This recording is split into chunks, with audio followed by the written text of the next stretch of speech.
യോ യോ യോ ഹലോ എവരിബഡി. ഇന്ന് നമ്മൾ സംസാരിക്കാൻ പോകുന്നത് മനസ്സിനെ കുറിച്ചാണ്. മൈൻഡ്. ശരിക്കും പറഞ്ഞാൽ ഞാനൊരു സിനിമ ഈ ഒരു കാലത്തല്ല, കുറച്ച് കാലം മുമ്പ് കണ്ടു. അതായത് ജോസഫ്, നമ്മുടെ മലയാളം പടം ഉണ്ടല്ലോ, പുള്ളിക്കാരൻ്റെ പേര് ഞാൻ മറന്നുപോയി. എന്തായിരുന്നു മറ്റേ അറിയാമല്ലോ പുള്ളിക്കാരൻ. സോ അന്നേരം എനിക്ക് തോന്നിയൊരു കാര്യമാണ്, ആ ഒരു ക്യാരക്ടർ അതിനകത്ത് ഒരു പോലീസ് ഓഫീസറാണ്. പുള്ളിക്ക് ഡ്രിങ്കിങ് ഹാബിറ്റ്സ് ഒക്കെ ഉണ്ട്. സോ ഡിപ്രഷനിലുള്ള ഒരാളാണല്ലേ. സോ അതിനു മുന്നേ വളരെ പ്രഗത്ഭനായൊരു പോലീസ് ഓഫീസറാണത്. ഇപ്പോൾ വളരെയധികം കേസുകൾ കണ്ടുപിടിക്കാനും സോൾവ് ചെയ്യാനും ഒക്കെ കഴിവുള്ളൊരു പോലീസ് ഓഫീസർ. സ്വന്തം മനസ്സിൻ്റെ കാര്യം വന്നപ്പം ഹീ കനോട്ട് സോൾവ് അല്ലേ. ആ ഒരു എന്താണ് ആ ഒരു സൈക്കോളജിയിലൊക്കെ ശരിക്കും ആ ഒരു അവസ്ഥയ്ക്ക് ഒരു ബ്രാഞ്ച് തന്നെ കാണുമായിരിക്കാം. ഓക്കെ, എന്താണ് പറയുക, ആ ഒരു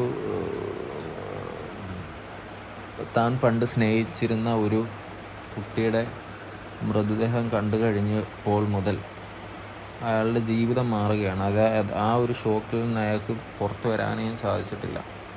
പക്ഷേ അയാളുടെ പോലീസ് ജീവിതം നോക്കുകയാണെങ്കിൽ he is so brilliant, he can solve many things അല്ലേ. പക്ഷേ ഈ ഒരു കാര്യത്തിൽ മാത്രം, സ്വന്തം കാര്യത്തിൽ വന്നപ്പോൾ അദ്ദേഹത്തിന് അത് സോൾവ് ചെയ്യാനോ അതിൽ നിന്ന് മുന്നേറുവാനോ സാധിക്കുന്നില്ല. സോ അതാണ് മനസ്സെന്ന മായാജാലം എന്നൊക്കെ വേണമെങ്കിൽ ലിറ്ററേച്ചർ പോലെ പറയാം. ശരിക്കും നിങ്ങളൊന്ന് ചിന്തിച്ച് നോക്കിയാൽ ബാക്കി കാര്യങ്ങളെല്ലാം പുള്ളിക്ക് സോൾവ് ചെയ്യാം, തിങ്ക് ചെയ്യാം. പുള്ളിയുടെ ആ ഒരു കാര്യത്ത് വന്നപ്പം പുള്ളി സ്റ്റക്കായിപ്പോയി അല്ലേ.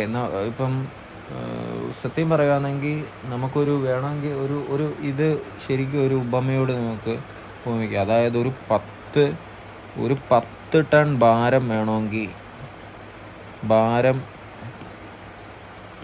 പൊക്കാനുള്ള ശക്തിയുണ്ട്, പക്ഷേ ഒരു മുട്ടുസൂചി എടുക്കാനുള്ള ശക്തിയില്ല.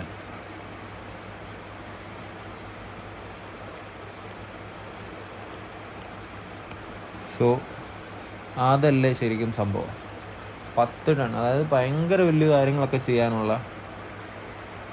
സംഭവം കയ്യിലുണ്ട്, പക്ഷെ ഒരു ഏറ്റവും സിമ്പിളായിട്ടുള്ളൊരു മുട്ടുസൂചി അല്ലെങ്കിൽ സ്വന്തം കാര്യം സോൾവ് ചെയ്യാനുള്ള ഒരിതില്ല. എനിക്കറിയാം ഓരോരുത്തർക്കും ഓരോ the level of mental stability is different. ശരിക്കും അത് നമ്മൾ ചിന്തിക്കേണ്ടുന്നൊരു കാര്യമാണ്. എന്നെ വളരെയധികം ചിന്തിപ്പിച്ച ഒരു കാര്യം കൂടാണ്. സോ നിങ്ങളുടെ ഒരു അഭിപ്രായം പറയുക. സോ ഇതാണ് ഇന്നത്തെ വീഡിയോ.